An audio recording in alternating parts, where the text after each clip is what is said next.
Bonjour, cette vidéo va vous apprendre à tracer la courbe représentative d'une fonction. Ici, la fonction qui à x associe 4x au carré plus 8 pour des valeurs de x comprises entre -5 et 8. Alors, on va commencer par, dans le menu, choisir le menu graphe, exécute, et on doit rentrer la fonction. Donc, pour rentrer la fonction, ici, il y a déjà une fonction qui est entrée, donc on va utiliser del, et supprimer oui.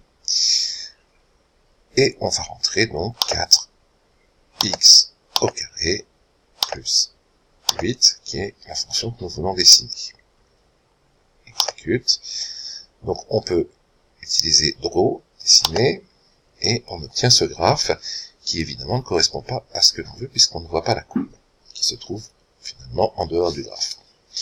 Alors nous allons aller dans seconde VWindow, et ici vous voyez qu'on a un certain nombre de paramètres, xmin, xmax, scale, qui vont nous intéresser dans un premier temps. Donc c'est les valeurs de x, donc le minimum pour nous ici, on veut dessiner entre -5 et 8. Scale, c'est la distance des graduations. On va laisser à 10, à 1 pour le moment, on n'a pas besoin d'y toucher. Donc, si je redessine, vous voyez qu'ici je vais bien de -5 jusqu'à 8.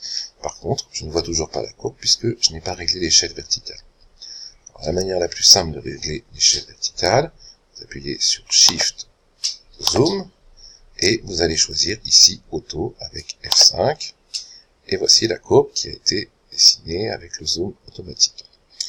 C'est assez satisfaisant, mais on ne voit pas l'axe des horizontales, l'axe des X, et on ne voit pas bien les graduations en Y. Donc on va retourner dans VWindow, et donc on va arranger un petit peu l'échelle en Y. Ici, par défaut, la calculatrice a déterminé entre 8,009, etc. Donc on va arrondir à 0 pour pouvoir voir l'axe horizontal. Et puis, pour le maximum, 264, si on veut, on peut le changer un petit peu. Par exemple, je mets ici 280. Alors, l'échelle, la distance entre deux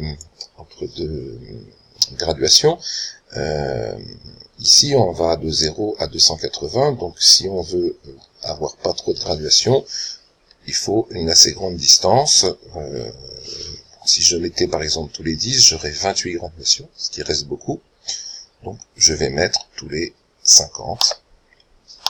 Voilà, une graduation tous les 50, ce qui me donnera quelque chose de plus lisible. Et donc, je retourne sur mon graphique. Et maintenant, j'ai un graphique qui est assez lisible. On va bien de -5 à +8. Et puis, j'ai une gradation verticale ici tous les 50, 50, 100, 200, 150, 200, etc. Voilà, j'espère que vous avez réussi à bien comprendre et vous pouvez revoir cette vidéo autant que nécessaire.